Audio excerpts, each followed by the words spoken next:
then I got a lot on my mind, a lot on my chest. That's why.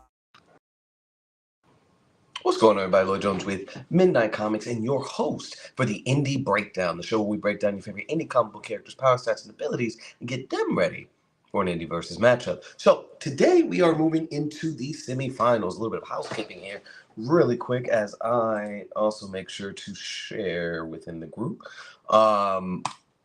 We had a convention this past weekend. We went to Atlanta Comic Con, so we were quite busy and exhausted this past weekend. So that's why the match did not happen. However, obviously, we are back in the saddle, and we're coming up on the last week. So we'll have this matchup, these set of matches, and then next week will be the finals, and then we will discuss what the game plan is moving forward. We did receive a lot of good feedback in regards to this.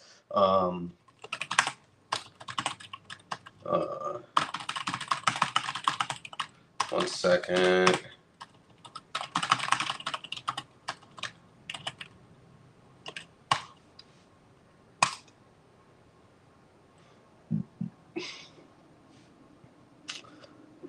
It's time for the Gauntlet to continue. Yikes. I swear I know how to put together a proper sentence. The time has come for the Indie Gauntlet to continue. Bam. So anybody that's watching on YouTube, we do have a group called the Indie Breakdown /versus on Facebook that we would love for you to go ahead and join. Obviously, if you're here, thank you for joining and watching on our YouTube page. But yeah, so housekeeping. Yeah, we were gone. We had a convention on our Midnight Comics side of things. It was straight. It was good. Definitely going to be evaluating the conventions, preferred conventions to go to before shelling out all that bread to go to one that's not as impressive as we like. But anyway, outside of that fiasco, what do we have next? I did bring up that we had some good feedback in regards to exhibition matches and tournaments as a whole, which there's a method to the madness. So we will go over that after our finals. So it'll be, the two finals matches next week. And then we'll dive into the reason why we did this, take into account the feedback that we received and the goals, right? And no, it's not going to be a big feedback round like we did before. We already have everything in place. So this was kind of kind of diving into it a little bit. We got, again, feedback in regards to exhibition matches, and it was very similar to the feedback that we got in the past and the reason for the creation of the database. So there's a method to the madness. When we reopen the database, please make sure to place your characters in there where they belong, whether it's the Nexus or whether it is the Reckoning side of things. Of course, the big thing here is we are going to be redefining power scaling as a whole within here in the Indie Breakdown, and ideally as a whole in the power scaling community as well. So we're attempting to do the impossible, right? But that's not what this live is about per se. We are going to be diving into the matches here in just a moment. But thank you all for your patience as we have dealt with, getting life together and all that other good stuff. So let me... that's not what I'm looking for. Can I remove that? Dadgummit. Hold on.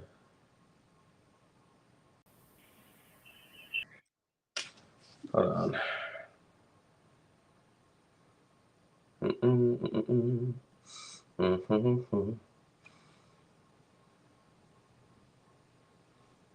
Give me just a second. Goodness gracious.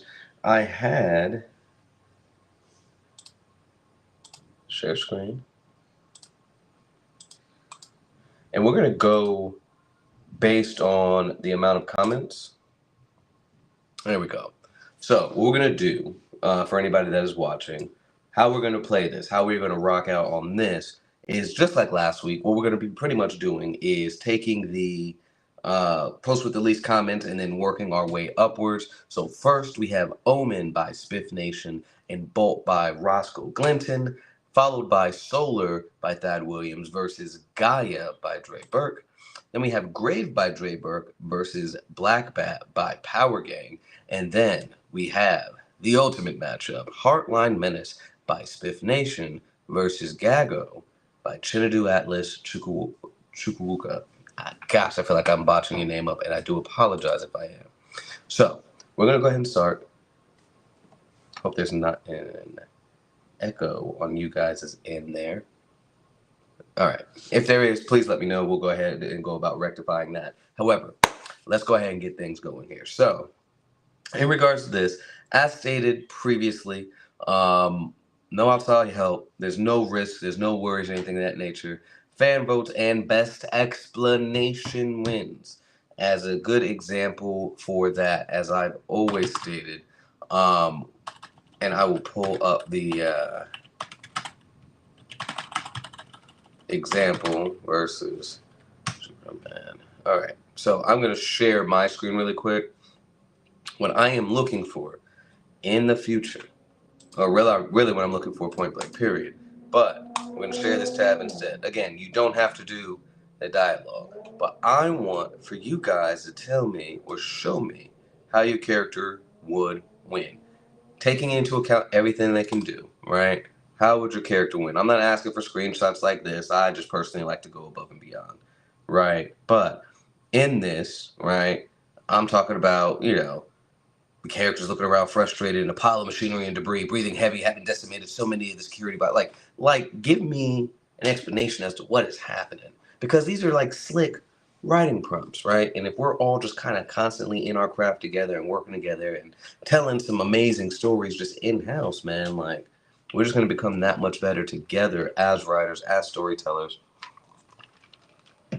so on and so forth. And maybe even down the line, turn these into potential one shot, so you guys can get together and do that. That's not necessarily a thing I plan to do, but again, doing something like this, right, where you're explaining what your character is doing, what you think your opponent's character is doing in response, so on and so forth, and then we're trying to judge how well you understood the character that you're going against, your own character, the lay of the land and where you guys are fighting, and how your character would overcome, right?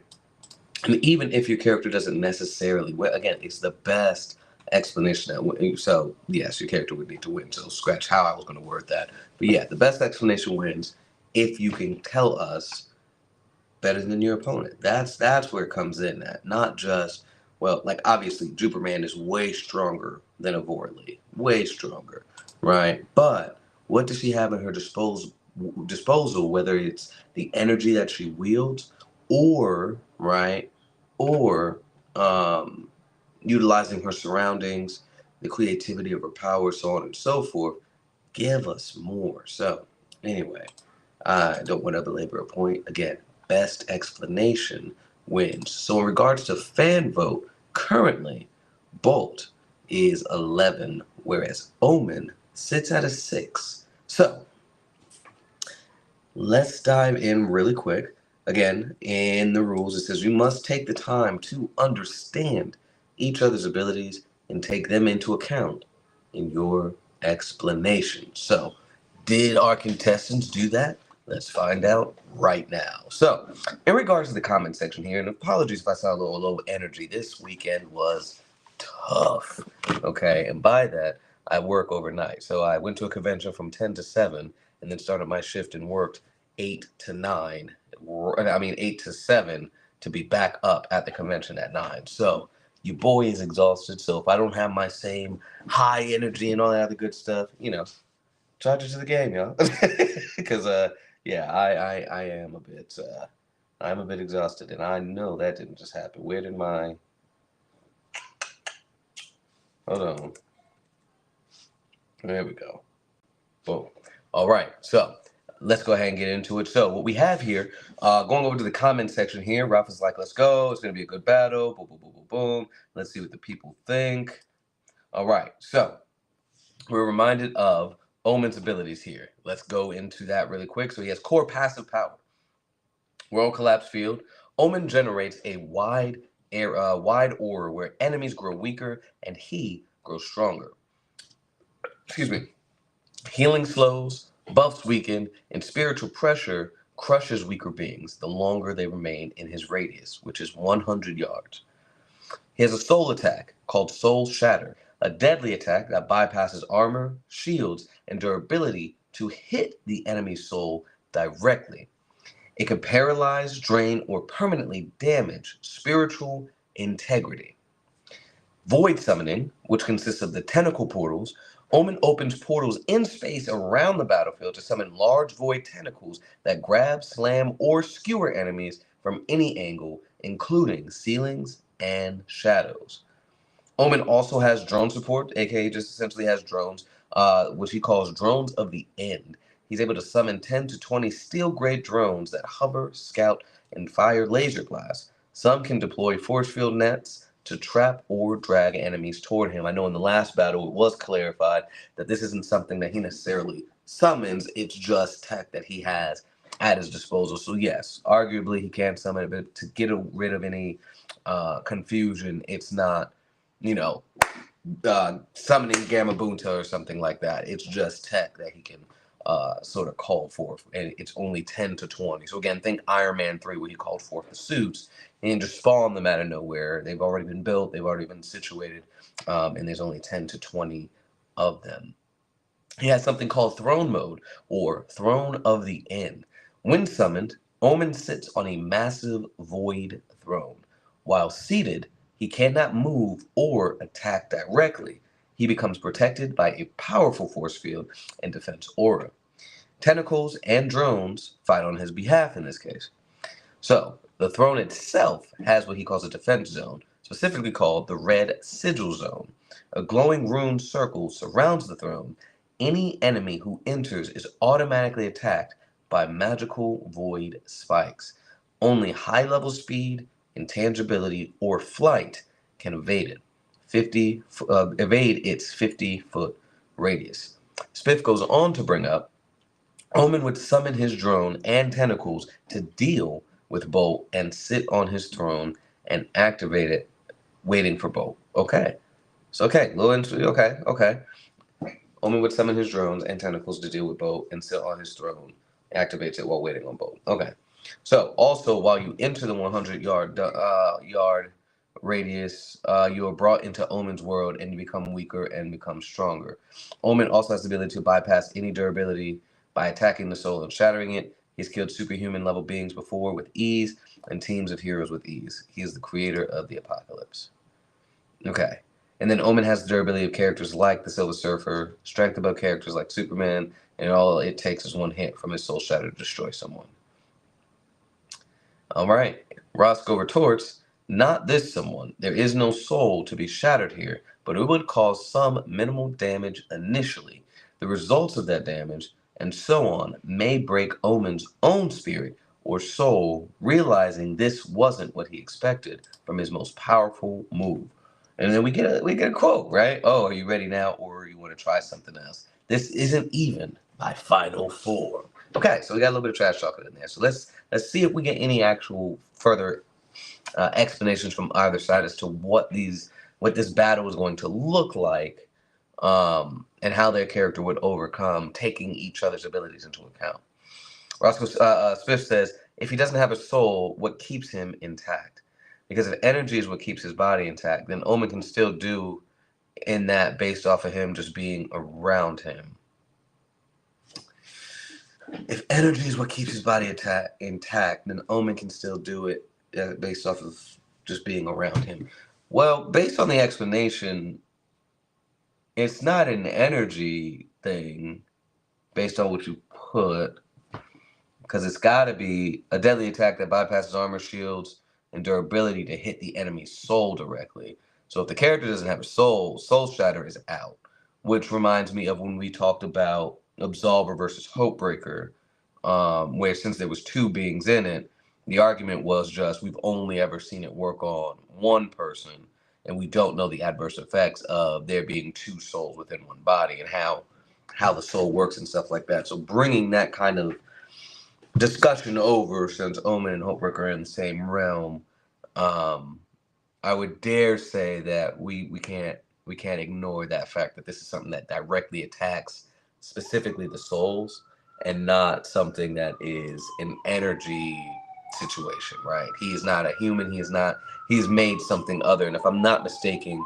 Bolt is actually supposed to be a character that is like an anchor of the multiverse. So he doesn't necessarily, um, he's not necessarily a character that sits on the same pecking order as a human being, if you would. He may look like such, but he isn't. So give me just a second. Let me message. Uh,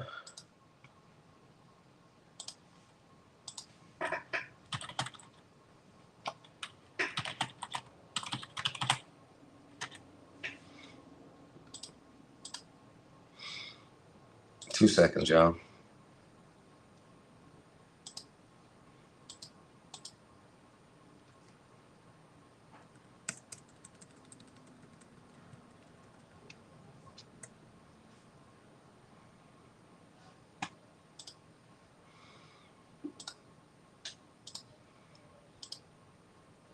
Okay, we're back. All right, so actually, we're not back. You guys can't see my screen.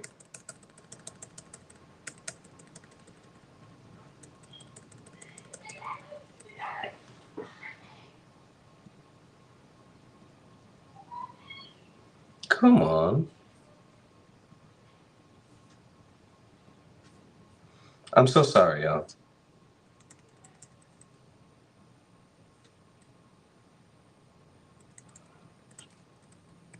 There we go. Goodness gracious. All right. So we still don't have much of an explanation here at the moment. Trying to let some more people know that we are actually live because several people was asking us when we were going live. So I want to make sure that everybody knew that we were back. So, okay. All right. So I'm curious. Let's get back to it. Sorry if I seem a bit off. Okay. There we go. All right. If the soul does, if he doesn't have a soul, what keeps him intact? So now we're right. So now we're asking, what kind of makes the man here? What exactly is Bolt consisting? His existence consists of, right? Because if energy is what keeps his body intact, then Omen can still do it that based off of just being around him. Roscoe says, well, Bolt isn't human, but all right, let's go with him having or being a soul spirit. This wouldn't be like any other he came across. Physical form alone wouldn't just allow its soul to be shattered, or even touched for that matter. Again, Bolt isn't human nor alien, but if you need to be categorized, but if need be, can be categorized as cosmic. And if you want to call him an angel, be my guest. But angels don't have souls. Hence why I said in another post, his move may hurt, but not in the way Omen would predict. And while this may be his trump card, here's Bolt's. Dre did ask a good question. I'm curious to how Omen counters Bolt's speed. Omen is also fast as well, keeping up with characters like Superman and the Silver Surfer. So here's one thing that I do want to make sure to say to you guys in regards to some of these characters. In regards to mainstream, there's so many different variations of variables of how fast characters can move and act and stuff like that. Like, yes, we can have the comparability, but what I would prefer is let's use power scaling, right? How fast can he move, right? How fast can he move, right? What version of Superman? What version of Silver Surfer, right? What are their highest feats clocked at? I need more than just, obviously mainstream references are fine, right? In the sense of comparability and stuff like that. But now we are getting into the nitty gritty of how fast your particular character moves. I need a more honed in answer in regards to that. And again, once we reintroduce the database to everybody, talk about how we've redefined power scaling and implement that, I think it'll be a little easier, right? But anyway, my 2 cents here. So he has no worry for speedsters. He's killed plenty. And again, one of the interesting things is there's speedsters that are faster than Superman, right? So, and speedsters that arguably are faster than the Silver Surfer. So, if that's where they're capping off at, then you know what I mean. So it's yeah. So the double-edged sword of the comparison for some of these characters. So he has no worry for speedsters. He's killed plenty. He can bypass durability. An even better example would be like he killed a speedster in universe named such and such who is able to move at X speed, right? Is probably what I would put instead. He's killed plenty. He can bypass Durability once he catches him and shatters his soul. This is how he killed many people. The tentacles that Omen summons are from a being like Cthulhu, so they have their own durability and strength. His drones drop energy nets to capture his opponents, and they shoot lasers. All right, that throne may be the reason Omen loses this match. Bolt is fast enough to avoid those spikes and strong enough to destroy them without his speed. He'd be inside that force field before it finishes forming, and Omen would think Bolt never moved. And if for some reason he does get that force field up, Bolt can phase through or even teleport to be face to face with Omen. The steel drones, question mark, destroyed or turned against Omen due to Bolt's mastery of electrokinesis, which includes electromagnetism and technopathy. So the red marks on the ground once he sits on his throne are magical, so there isn't a necessary way to destroy them unless the throne is deactivated. But the characters could attack the throne directly with physical hits if they're able to dodge the spikes that shoot up. But while Bolt is trying to destroy the force field by punching it, he might be able to dodge. Now, I'm going to stop right there. I don't think. What did he say in regard? He's fast enough to avoid the spikes. He get inside the force field before.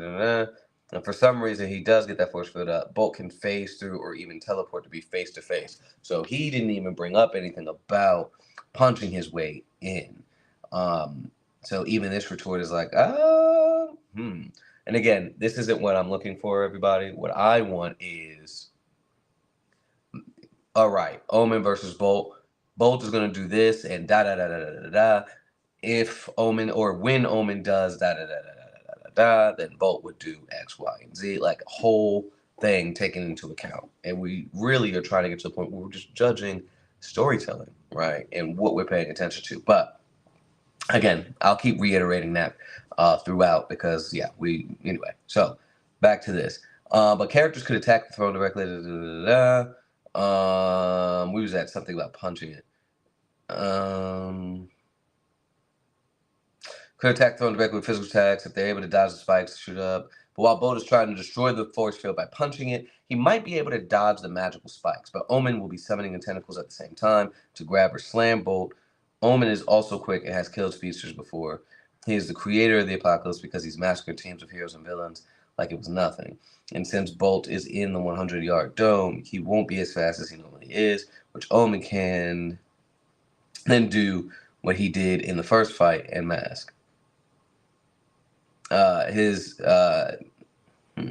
Mask his movements with his tentacles, and while Bolt is trying to break in, he opens up the throne and grabs him, soul shattering him. Now again, though, if Bolt doesn't have her soul, we don't have an explanation provided that explains, you know what I'm saying, that explains that the soul shatter affects, beings of energy, right?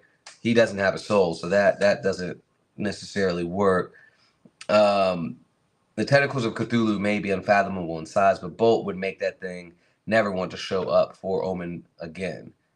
He could tear them off of this creature with his sheer strength, but knowing Bolt, he'd probably tie them up together till Big C rips his tentacles apart. We're not even going to talk about the electrical energy that giant octopus will feel from every touch. Right, Calibari 81, sheesh. And that world collapse field is probably the only thing that's going to assist Omen here, but only on the side of him getting stronger. The disadvantage Omen has is that attempting to weaken Bolt will inevitably cause him to become more powerful. He is a bottomless well of universal power that won't allow him to get too low for too long, and growing weaker would almost stalemate this ability. Omen World Collapse Field, it doesn't make you weak in the way you think.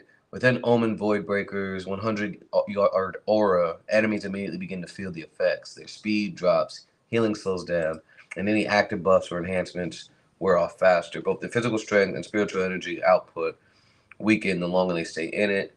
At the same time, an invisible pressure like a spiritual gravity pushes down on them. Weaker opponents might feel dizzy or anxious, while stronger ones find their defenses slowly breaking down. Psychic shields start to crack, soul resistance drops, and even reality-building powers become unstable. Meanwhile, Omen grows stronger the longer he's in his own field.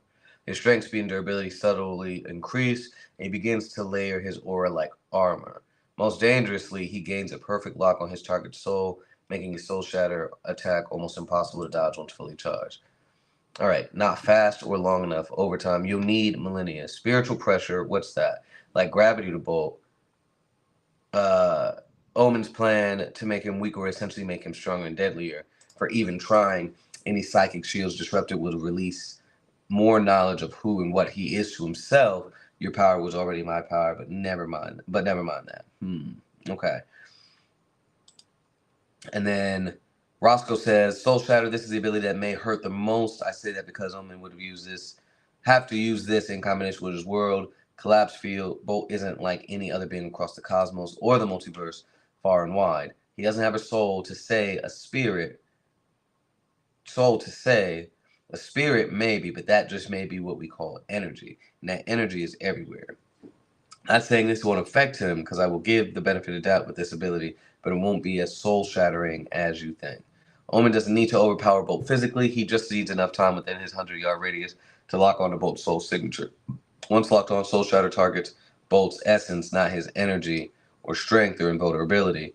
So the technicals. So now we're doing a little bit of wordplay here that doesn't quite work, because it's specifically in the description of the move, specifically something that affects the soul. So, sake of conversation, I have characters in the Midnight Comics verse, Izanagi and Izanami, who are beings they have an essence about them, but they don't have a soul. That they aren't comprised of having a soul in the traditional sense.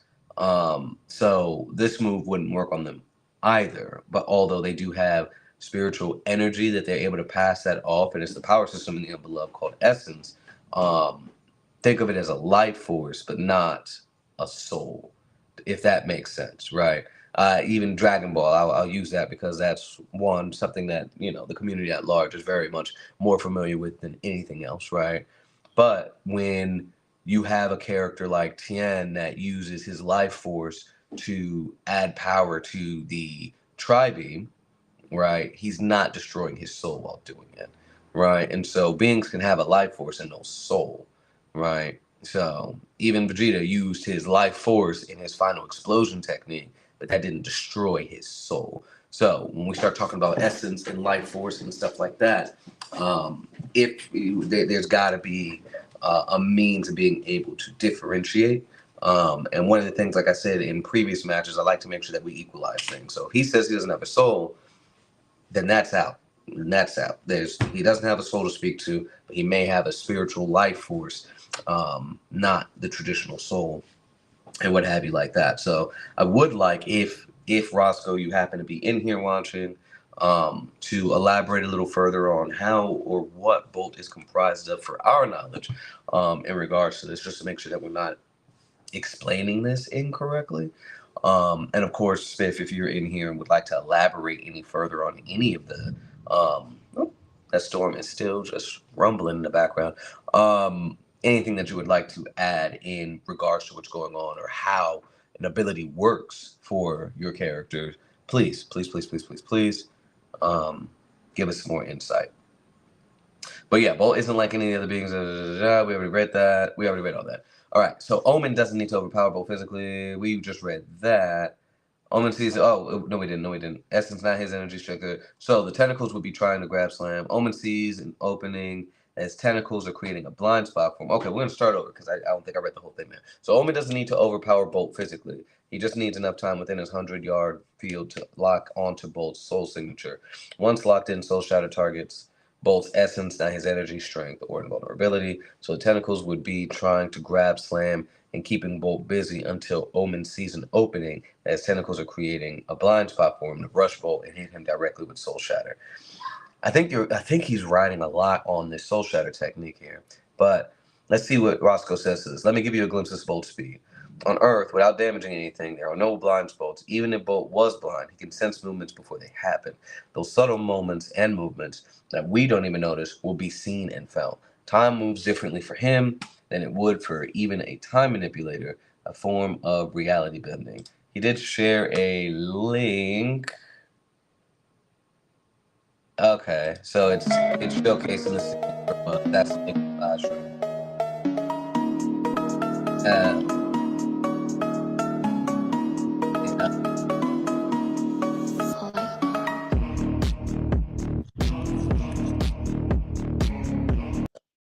Okay.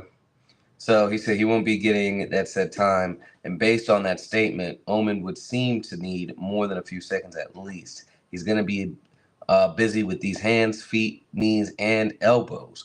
And he says, "Yeah, I understand Bolt is quick, but Omen has also reacted to speeches before, so it won't be anything new to him." Roscoe says Omen knows how to fight. Not Roscoe, excuse me. Smith says Omen knows how to fight. Also, but there'll be multiple things Bolt is fighting and not at his full capacity when he's against Omen. And Omen could hit him once and use Soul Shatter. And one hit of Soul Shatter was enough to kill Superman-like beings. Now, again, and obviously you're not here right now, but I'm commenting on these here. Superman's not a multiversal being. Bolt is. So even if Soul Shatter was enough to defeat a Superman level being, he's not you know what I mean? Like he's not a multiversal uh, level being or an anchor to the multiverse, if you would, if I remember that correctly from a previous post in regards to uh, uh, Bolt's positioning and hierarchy in his verse. So he's on a completely different scale. So yeah, that's like putting Thor versus Eternity. You know what I mean? Like again, maybe a poor example, but there's levels to it. Thor is a god, but like he has nothing on Eternity, right? Um, so yeah, so I think we got to take those things into account when we're discussing back and forth with each other. And again, speedsters, that range can be anything, right? You know, there's a big difference between Jay Garrick and Barry Allen to Wally West, right? The way different levels of speed in that regard. So even when we say speedsters, and then let's just go when we talk verse versus verse, Quicksilver's not moving anywhere near as fast as Wally West, right? So when we say speedsters, I think it's always better. Let's give some direct comparisons. What speedsters in verse has he gone against? What are the upper echelons of speed that's in the verse? Give us a little bit more details that can be solidified to help us really understand the scales of power that we're going against here. I do see a comment in here, and I'm a bit late on this. I see Tab has dropped a comment, and it says, Soul Shatter and anything associated with that ability is obsolete in this particular battle. Absolutely agree. Absolutely agree. Um, and so yeah, I don't think that's gonna work at all. Um, Roscoe responds, fortunately for Bolt, he doesn't ever fight at full capacity. He is nerfed by just being on Earth, and that version has been more than enough for the Superman archetypes. Here's him and his friend Ultimatum making friendly threats to each other, fearlessly playful. And I just realized something, y'all. I'm not sharing my screen. I think it was when we switched over to the it's when we switched over to see the video link that he dropped. All right, so we're gonna share this tab really quick. Don't worry about the matching outfits. Whatever works for you. Hey, kid, what's that?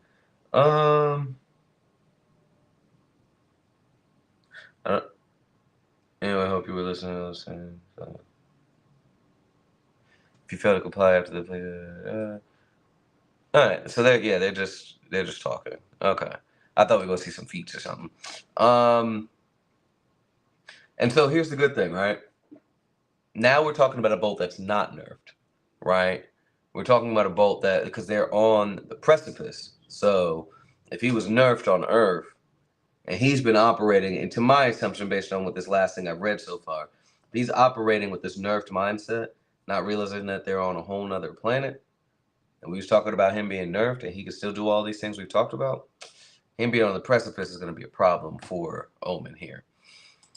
All right, so now we get the actual powers and abilities for Bolt. So we have absolute strength, absolute speed, absolute flight, absolute endurance and stamina, agility and reflexes, density manipulation, gravity defiance, teleportation, unlimited energy absorption, manipulation, detection, creation, energy clones, unlimited electrokinesis and vulnerability, resistance to magic, psionic attacks, immortality, healing factor, reality bending, immunity, and then the following skills, right? True mixed martial arts master, playful defense and elusive fighter, doesn't like to be touched, fights hand to hand in combination with his energy output. He's a living battery to the multiverse, firstborn to the supreme creators, and doesn't fully know about his lineage from memory loss, but understands he may be the most powerful individual anyone has come across. And he dislikes so-called self-proclaimed gods. Now, when we start talking about absolute powers and stuff like that, you start talking about echelons of power that is, quite frankly, like literally unlimited, right? So I want to go to specifically the powerlifting.fandom.com. So when you talk about specifically absolute strength, right? The power to possess maximum and limitless strength, subpower of absolute body, absolute version of enhanced strength. So a little bit more on that. Capabilities. Users can generate limitless and unsurpassed physical strength, able to go toe to toe and even surpass the strongest of beings with nothing but the raw force of their physical blows. Any level of weight the user needs to lift or move is irrelevant, as their body can emit limitless amounts of force that can repel an object of any mass. With this ability, the user could travel massive distances in a single jump, unleash strikes of unparalleled might, and obliterate massive life forms with one hit, shatter planetary systems with their fists, destroying universes, breaking realities and dimensions with their bare hands, etc. It should also be noted that they are immune to most powers that can manipulate, affect, or rob them of their strength. That is just absolute strength alone, right? And so that is when we start talking about these levels of strength, and again, not telling anybody how to write anything like that, but now I'm like, man, what's the threat in your story? Because that's going to be like, there's nothing that can hurt them. There's nothing that can go through. There's nothing that can harm them. There's nothing that can defeat them in that case, unless other characters have that. So I am curious to see more about Bolt. I don't know, obviously, based on where I placed him in the Gauntlet. I don't know anything about him. So I am curious to know Roscoe about what he has going on. But this truly just spells doom for this character here, this character Omen. But I'll do you another solid here. Let's look at absolute endurance, right? So the power to have limitless endurance, subpower of absolute body, absolute version of supernatural endurance, not to be confused with invulnerability and absolute stamina, which he also does have. So in regards to where we on again, endurance, he is able to exhibit an unparalleled resilience against stress, capable of working endlessly without sustenance or rest, enduring any form of punishment inflicted upon them. They operate at or near peak capabilities regardless of the environment or circumstances, maintaining unwavering stamina and tenacity without faltering. And then one last one we're going to look at is absolute stamina, since it did get referenced in this same one. The power to possess maximum and limitless stamina, subpower of absolute condition, absolute version of enhanced stamina, not to be confused with absolute endurance, which we just read about. All right, so the capabilities of that, and then we're going to end that fight there, because again, there's nothing really that's going to be able to work in his favor here. User possesses a level of stamina and vitality at maximum and limitless level, surpassing all logic and natural boundaries while transcending the concept itself. Essentially, an absolute stamina entails never getting tired, no matter the circumstances, including conceptual attacks, curses, or divine forces, attempting to limit or weaken the user's endless and boundless stamina. Users would be able to perform infinite amount of actions and tasks without feeling the slightest bit of fatigue. In combat situations, users would be able to unleash their ultimate techniques and attacks continuously and endlessly. In short, the user will never get tired. Need I say more?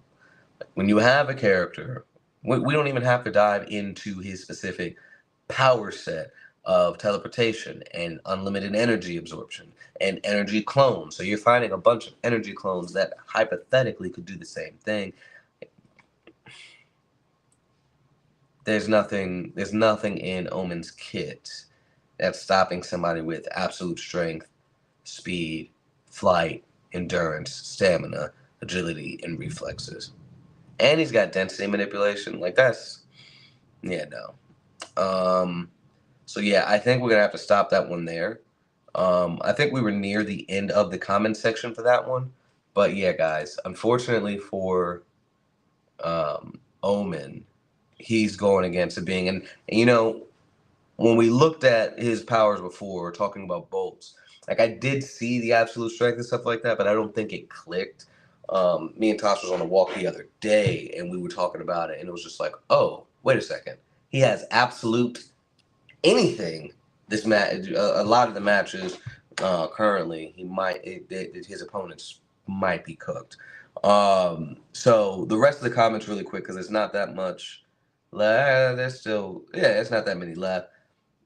Actually, it's not even a need. It's not even a need because again, between absolute strength, absolute durability, endurance, stamina, agility, reflexes, flight, and speed. Again, absolute versions of these where they are completely limitless. He can do as much as he want, when he want, however he wants, and none of the adverse effects of Omen's abilities would affect Bolt in the slightest. Unfortunately, for Omen, he's getting cooked by that because again, absolute abilities are ridiculous.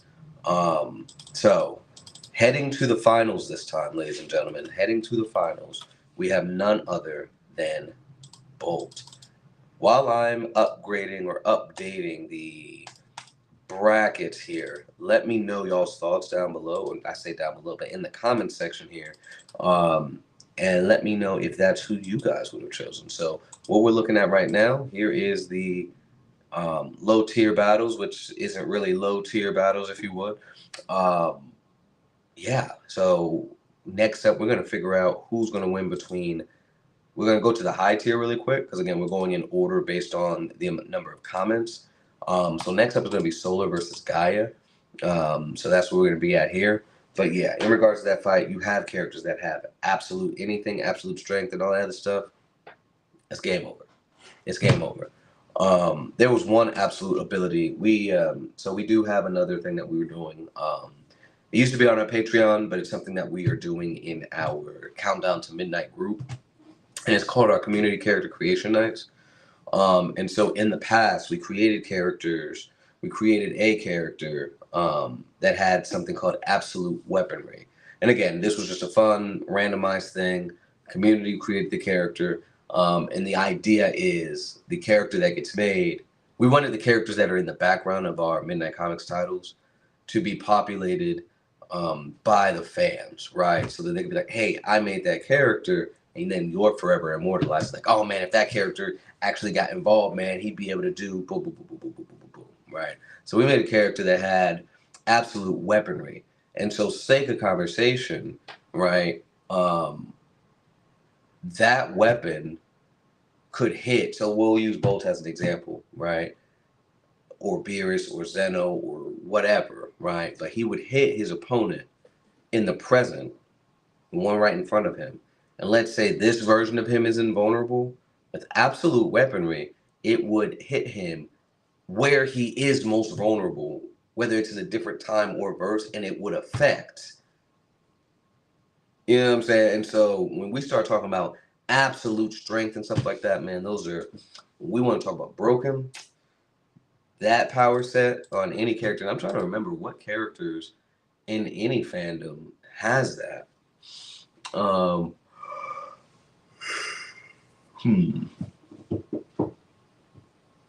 I've never seen Crypt of the Necrodancer, so I don't know. They say Dr. Manhattan has that. Interesting. The Necromorphs have that? That doesn't seem right. Known users. Oh, I'm on the wrong thing. I'm on absolute stamina. But if we're talking about absolute stamina, then yeah, the Necromorphs from that, they never get tired. So that tracks. The androids from Dragon Ball, yeah, they have infinite stamina. They never run out of energy. So yeah, so that kind of stuff. So the scaling of it can be different, but yeah. Anyway, we were looking at stamina. We talked about weaponry. Anyway, disregard. We're gonna move on because we have 3 more matches. They're gonna get progressively longer. So let's move forward. I may speed it up a little bit because I do need to get to bed here soon because I have work in a couple hours. Still trying to get used to that schedule. All right, so next up we have Solar by Thad Williams versus Gaia by Dre Burke. So this one I am looking forward to because, both of these characters are rather impressive. From the conversations I've had with each of them, they have some very intense characters here. So let's get it. Oh, excuse me.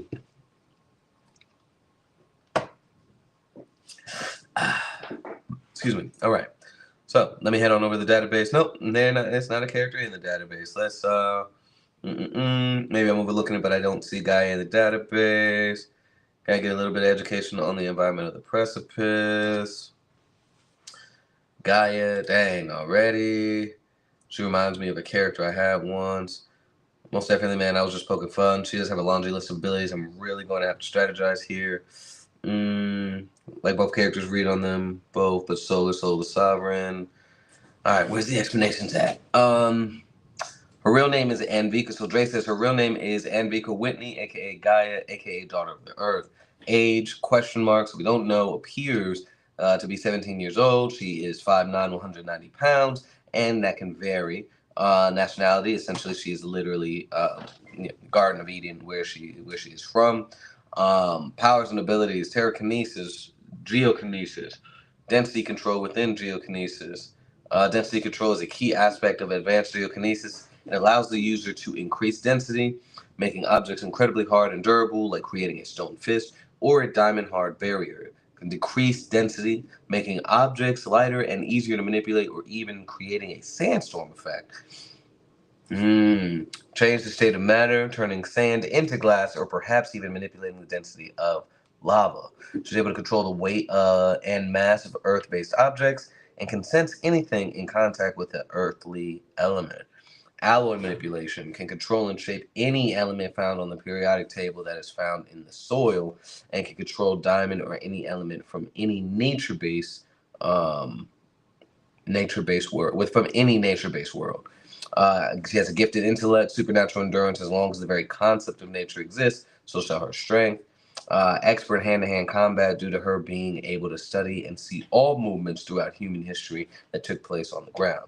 Soul of the earth itself can see, sense, and mold her being wherever there is nature. Supernatural strength can be as strong as any planetoid, that has nature. Immortality, so she'll exist as long as nature exists throughout the multiverse. Supernatural condition, technically not human, can never grow old, or I'm assuming grow or age due to being the garden made flesh.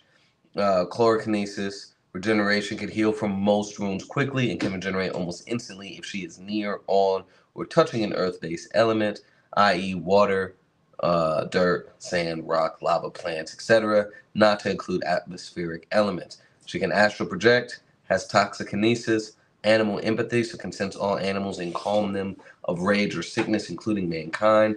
Hydrokinetic, found in any source, controls all forms of blight found from the earth and animals in the form of magic, i.e. rot and disease and decay. Personality, extremely naive and nice, as she doesn't understand the human condition. She understands concepts like sympathy and empathy and apathy, but for nature and species, but doesn't understand human logic and emotional paths. And connections, she is learning through interactions how to be a young teenage girl. She is a construct of the omniversal being of nature, the literal Garden of Eden, given human life. Like a plant, she craves sunlight and nature.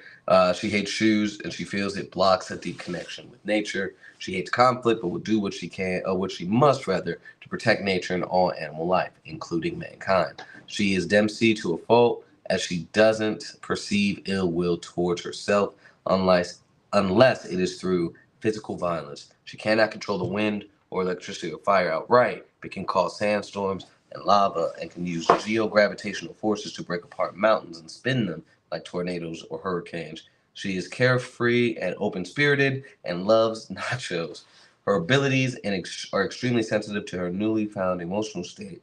If she sees, say, genocide or large amounts of forest destroyed or animals being killed in droves, she will slip into an avatar-like state, where her tattoos, glow as she cries for the nature around her, and her friends can normally bring her out of the state of confusion and rage. Okay, we got a good bit there.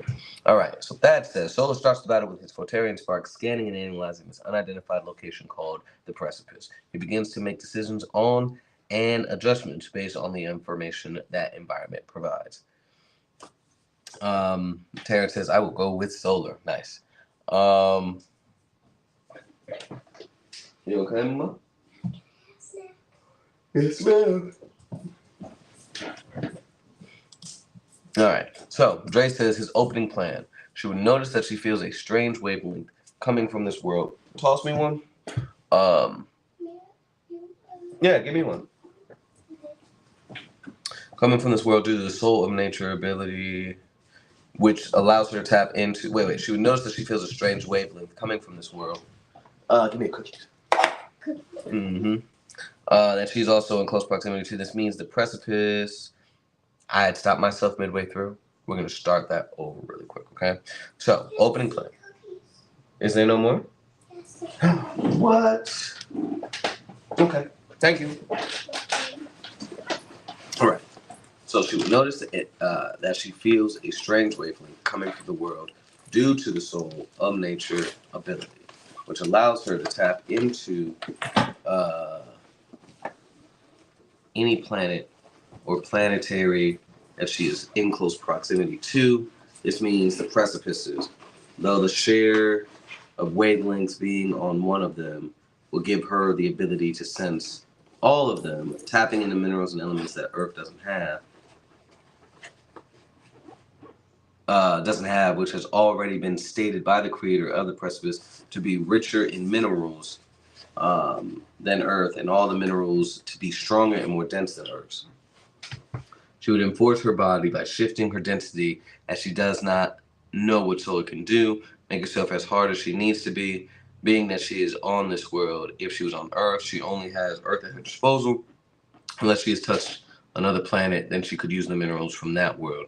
But being here gets her a whole different amalgamation of abilities. She would not technically make the first move, being that she is a reactive combatant. She would use her abilities to boost her defenses, or bolster her defenses, while releasing toxic spores in a wide vicinity of her person in order to see the effect that they would have increased their poisonous levels as she goes. All right, hold on just a second.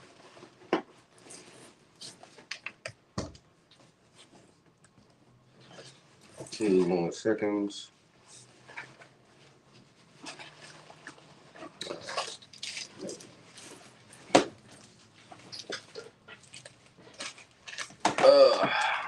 All right.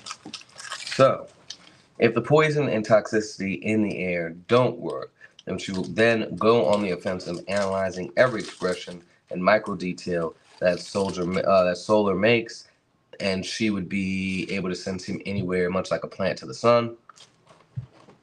Plants can sense sunlight, and they have specialized photoreceptor proteins that detect different wavelengths of light.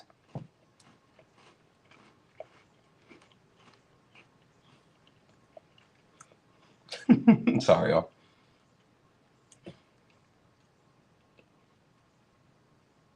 Wavelengths of light, allowing them to sense the direction, intensity, and duration of sunlight.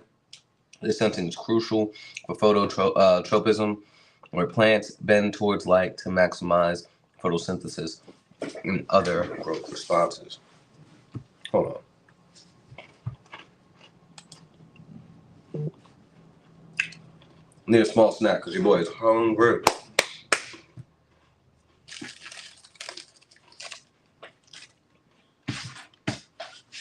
Now, I'm going to say this while I'm really briefly snacking here, but this is very dangerous right here.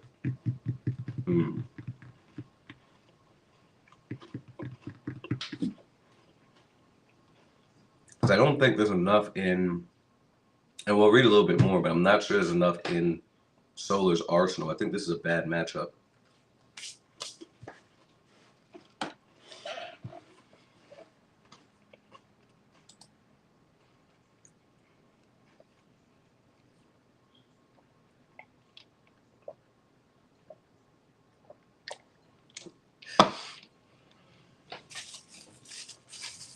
excuse me, this moment of silence here. Okay. All right. Where were we? If the poison toxicity and there we go. All right. Certain things solar does can cause her plant-based abilities to grow, outreach and grow at exponential rates. Plants use light as a cue to regulate various aspects of their growth and development. By sensing light, they can adjust their architecture, such as stem elongation and leaf orientation, to optimize light capture for photosynthesis. Solar can control the output of his UV output radiation and thermodynamic energy. He scales this whenever he wants to conceal or reveal his identity. Plants use sunlight for photosynthesis for energy. If this is the case, he just dials back and decreases his output. But how would he know? He should increase the heat. Plants don't photosynthesize extreme. If anything, he could lean away. This been too technical for me. Why wouldn't Solar just fly right up and grab her by the neck and burn her alive? Today, if she is basically how is she taking a physical form? Breaking her neck would be super hard. And her strength and endurance is that of a 100-ton character, and she is dimension giving life as human being. Now, here's one of the things that I realized this kind of came up in a matchup a couple weeks ago. It's very important to take into account that these characters are still in character, right? Solar is a hero, right? Solar is not getting ready to... He would know through his Flotarian spark. Okay, bet. So he would know... So let me make sure we're on the same page. So he would use the Flotarian spark and know that somebody is there, and know that that person is also sensing him. But not only that, the Flotarian spark would also allow him to see that somebody is siphoning the energy as well. Correct me if I'm wrong, or getting stronger from him kind of existing, essentially.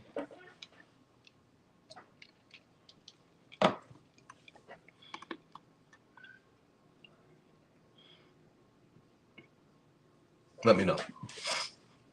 And then on top of that, my question is, because it's going to be a lot of information to process, because you're talking about you're on the precipice where there's so many different aspects to that planet taking place. That is correct? Okay. All right. And so it is.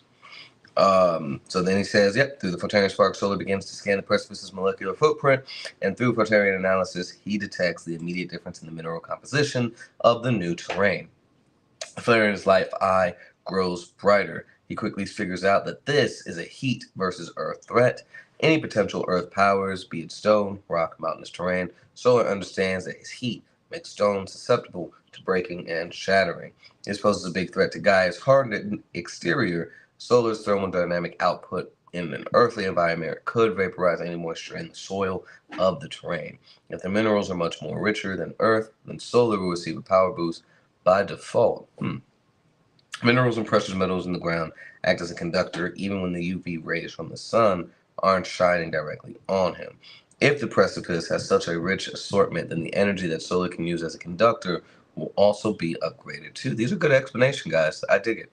Gaia being linked to, this is Dre now, Gaia being linked to every precipice can make her body denser than all of them combined. Not in the form of rock or diamond, just a shift in her own personal density. She can be harder than every one of the precipices stacked on top of each other. She would then see that this solar emitting emitting beings she could see like a heat spot on a radar, using her abilities to probe and overwhelm him, creating massive sandstorms with whole mountain ranges instead of them using gravitational forces to move mountains of the size of Everest at speeds exceeding 700 miles per hour, all while using the other minerals of the planet to ensnare him in large city-sized vines. While she hurls giant rocks, diamonds, and other materials towards him, all while leaving him trapped inside of a hurricane of sandstorm, hurling other objects around at extreme speeds just to divert him, divert his focus on the overall actions and attacks to increase the carbon density within his own body, turning parts of his organs into diamond shards. That response, her body as diamonds still isn't enough. Diamonds are formed by extreme heat in the earth, but Solar's powers scorch the Earth, even at this point in the story. But diamonds are also excellent thermal conductors. Her armor as diamond would only make Solar stronger. The transfer of heat from Gaia to him would give another boost in battle due to diamond's crystalline structure. She would not have armor or texture of diamond. She would just be denser than them. Her plain skin, and yes, but it would be a distraction just to turn the carbon inside of his body into diamond, killing him from the inside out, all which would have a higher meltdown point of any earthly metals and minerals. Helio combat merging. Solar is using the power of the sun to break through vines, thick roots, etc., consumable by this heat. That says, since plants rely on moisture and light, Solar begins to make the air around him hotter. He's the living embodiment of the sun. Heat dries out vegetation. Ultraviolet light destroys plant cells. UV light sterilizes airborne pathogens and any toxins. And if Gaia has plant vegetation growing anywhere on him, the Photerian spark will detect it, scan flora DNA levels and moisture levels, and go to work from there. He goes on to say the 700 mile per hour speed sandstorms are similar to Soul's last match with Hurricane.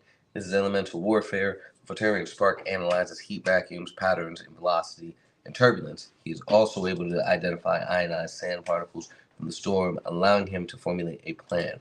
There are no civilians. There is no second guessing. The Photerian mind is 10 times faster than the human brain. Dre says sandstorms with whole mountains within it. And impressive the process speed, but that's a human mind. As we discussed, she is not human. Dre continues to say the very minerals that can boost him, she can't render mute and convert them. She can render mute and convert them to things that are not conductive. She's not a plant as far as physiology. She also, or rather, she has certain abilities shared with plants. She doesn't have plants growing from her. They just like to be near and around her as she can actually speak to them. Once she taps into the wavelength of the precipice due to the spirit of Earth ability, she's dense and has the raw strength of each one compounded on top of each other. She would increase or decrease them or mute the ability of the minerals that make up his body. The elements oxygen, carbon, hydrogen, nitrogen, calcium, and phosphorus, along with potassium, sulfur, sodium, chlorine, and magnesium, are essential components of both the earth and living organisms. These elements are crucial for forming the building blocks of life that are found in the varying proportions within the Earth's crust, atmosphere, within living beings.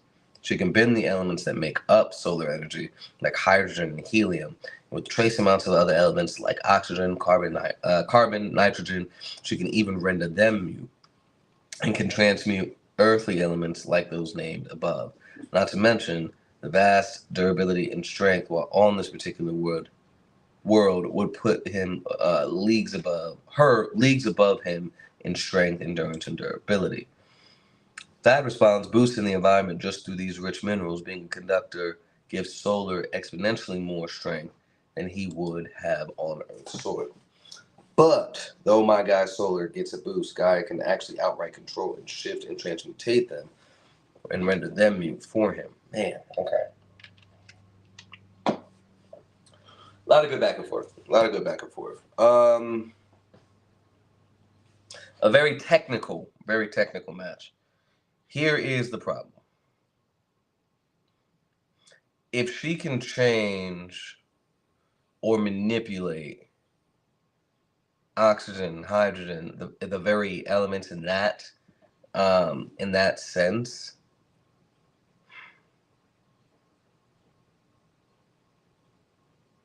I don't want to misspeak here. I'm trying to scroll back to what he said. And I don't recall if Gaia is a hero or not.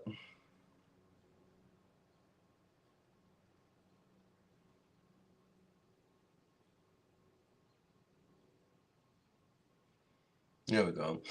All right, so going back to this line, he said the elements oxygen, carbon, hydrogen, nitrogen, calcium, and phosphorus, along with potassium, sulfur, sodium, chlorine, and magnesium, are essential components of both Earth and living organisms. So, hypothetically, if she bends those organisms, he is cooked.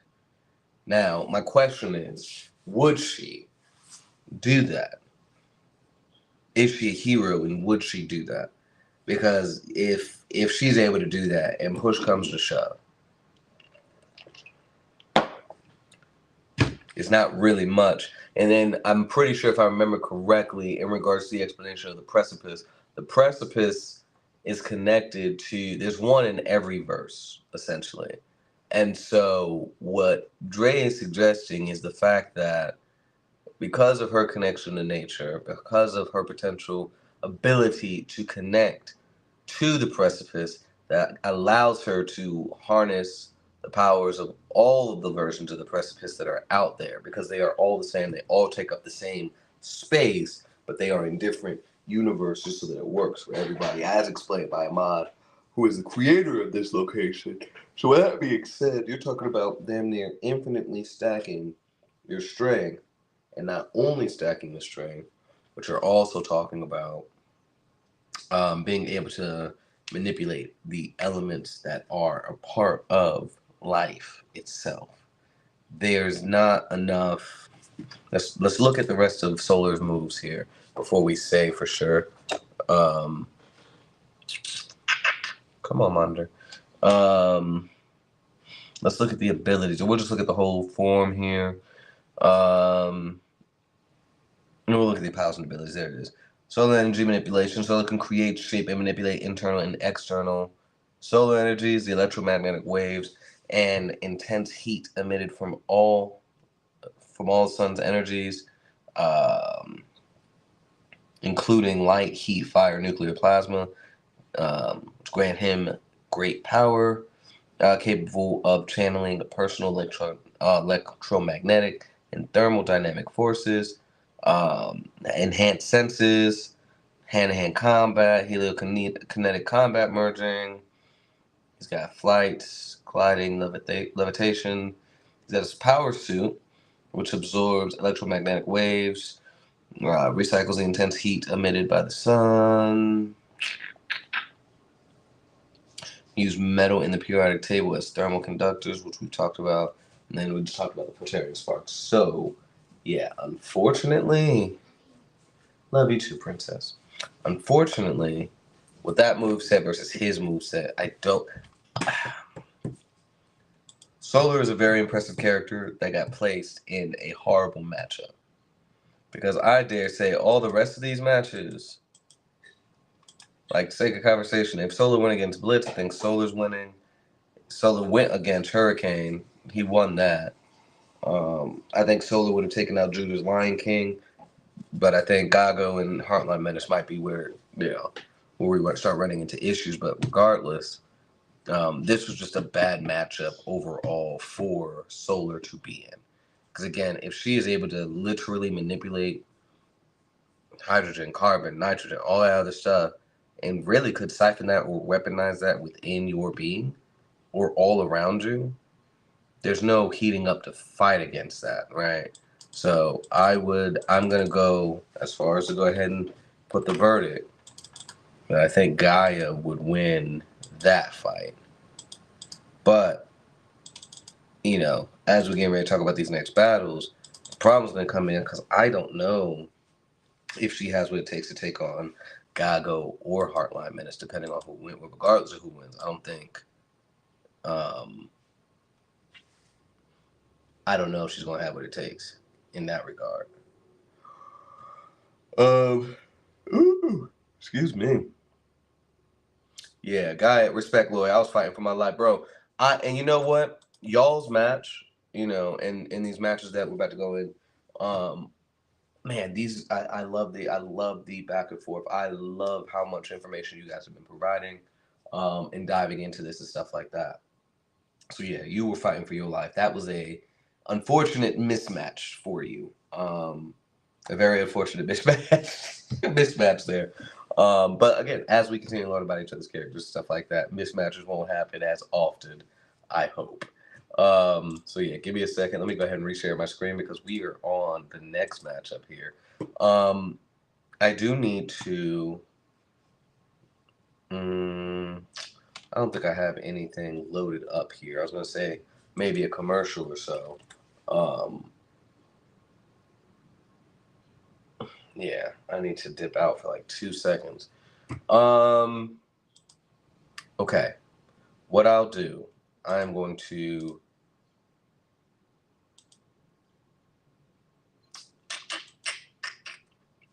What we're gonna do, because I need like not even a full 2 minutes. What we're gonna go ahead and do, I'm gonna share my screen, and showcase some really quick breakdowns of characters that you may or may not be aware of, right?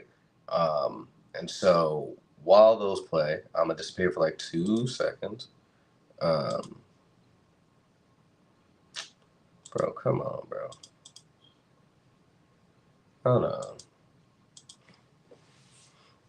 Bro, just let me do what I'm doing. Playlist. All right.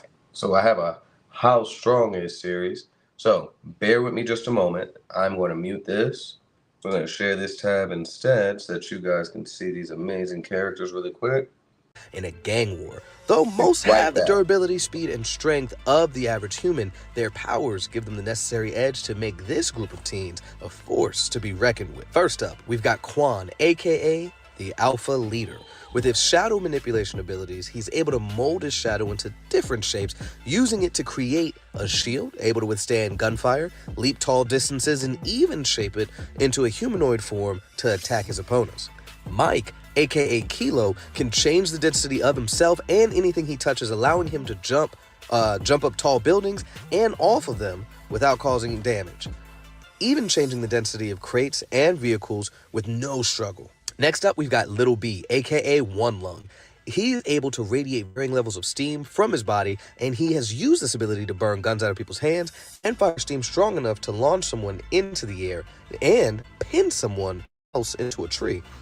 He has also used this ability as a smokescreen to help get away. Josh, aka Trio, is able to make 2 clones of himself. When he absorbs them, he's able to move at an accelerated rate, usually moving faster than most people can keep up with. This ability actually serves as a type of healing factor as well for him. Next, we've got Kenny, aka Zig.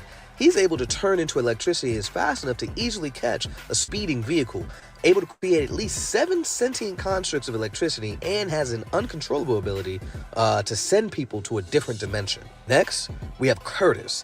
He's able to grow crystals out of his body. He can wear it like armor and shoot it like projectiles, or where he usually you see him wearing it as gauntlets. And last but not least, we have Vonel. With his wind manipulation abilities, he's able to shake the entirety of a building with a single punch, breaking down a steel door and sending the henchmen of the gang that were fighting flying with that same punch. All right, let us know who you think can stand up to these characters here in the Indieverses, and check out the interview with the creator on our weekly Indie Breakdown episodes now on Patreon and Spotify. If you want us to break down your character, or fill the form out on our website, midnightcomics.org. And remember, until next time, midnight is coming.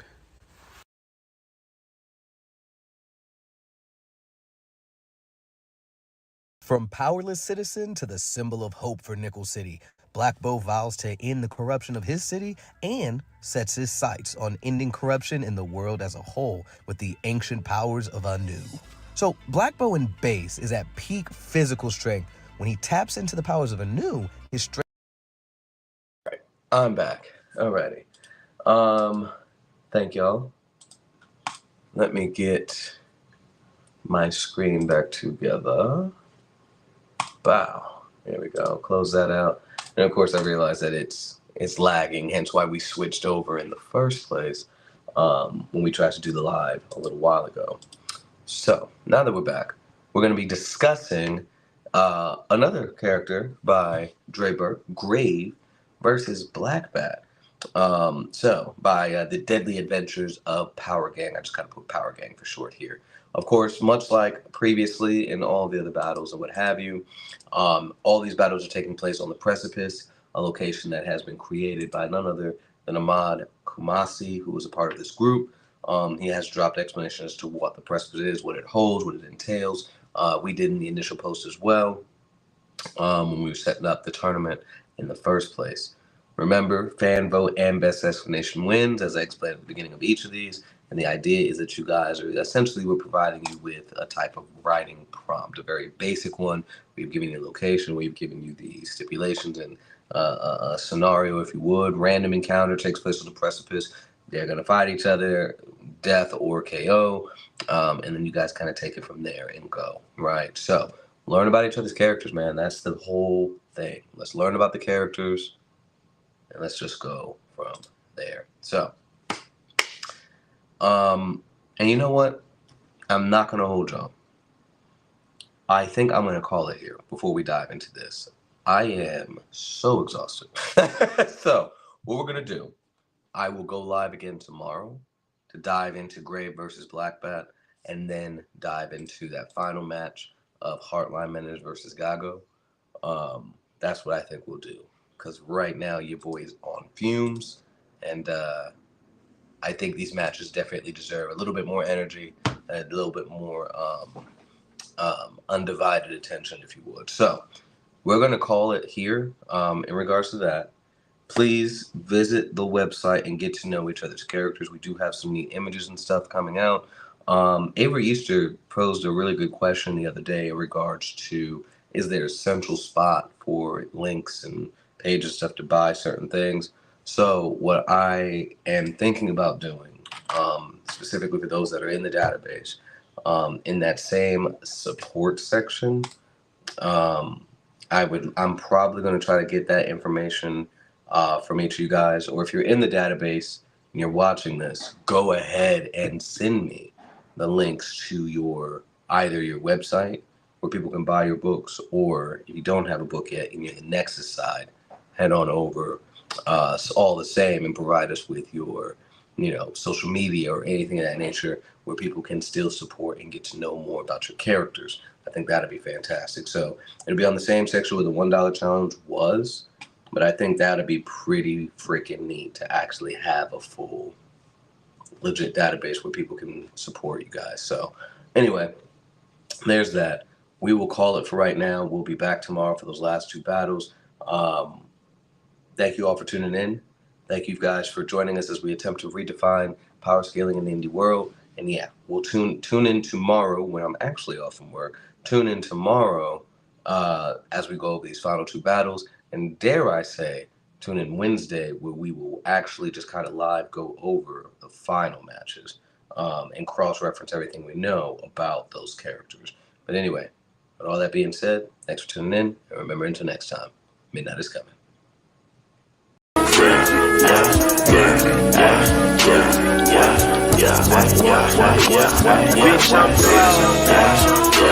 Yeah.